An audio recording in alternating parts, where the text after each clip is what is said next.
May malungkot po tayong balita, bangkay na matatagpuan yung batang nahulog kahapon sa kanal na pinabayaan ng barangay na walang takip. Ang ina ng batay abot-abot ngayon ng paghihinagpis. Nakatutok si Oscar Oida. Eksklusibo!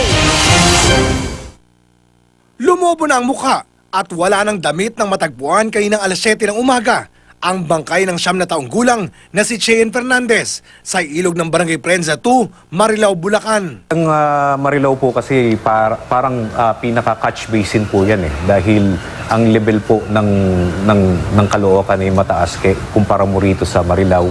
Kaya po lahat po ng tubig na nagmumula po sa kailugan ng Caloocan ay dito po ang bagsak sa amin sa Marilao. Si Cheyenne ay nahulog sa kanal na walang takip sa Camarin, Caloocan sa kasagsagan ng ulan Lunes ng hapon.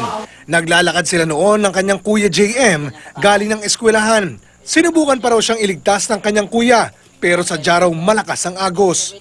Maga na po yung mukha niya. So sobrang lakas ng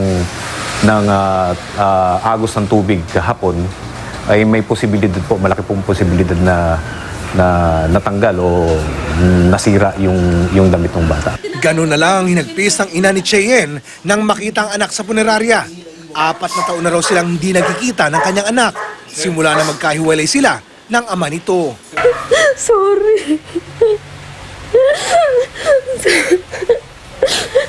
Sorry kasi tagal-tagal yun ang pinangarap na magsama-sama kami. Pero hindi po nangyari.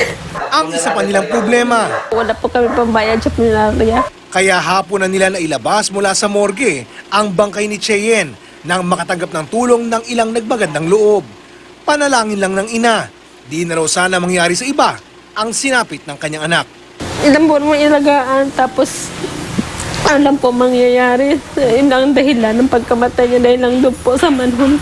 Yun lang po yung anak ko. Sobrang sakit po. Sabi ko nga po, mas matatanggap ko sana kung may dahilan yun, may sakit man lang siya. Sa ngayon, tinakpan muna ng barangay pansamantala ang butas habang wala pa raw silang budget sa pagpapagawa nito.